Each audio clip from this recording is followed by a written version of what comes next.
mo siya nga tubig. Gamay na siya nga tubig pero mo na siya ang atong tanon nga minahon nato pon.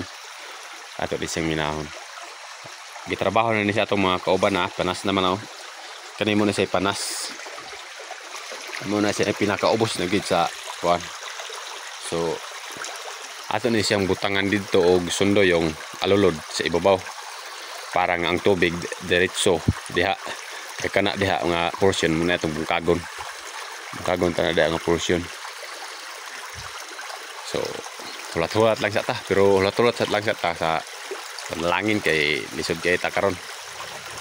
Kung pohon makapalit ta og gamit, magamit nato para diri. Ato ni siyang bungkagon ang diri. Kay kaning diri mo ni siya pinakadako og deposito o dako kay pundo ni siya diri nga pure gold.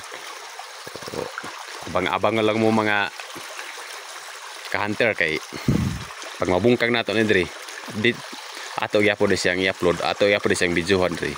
Kung ato ni bungkagon diri. So, abang lang mo mga ka-hunter para nga updated mo sa atong video. Unya kung wala pa ka follow sa atong video, i-follow na pud para nga updated ka og wala gid kay mamiss sa atong video. Og i-share na lang pud ni atong video karon para nga daghan pud ang makakitaan ni. So kung daghan ang makakitaan ni atong video basin day pohon.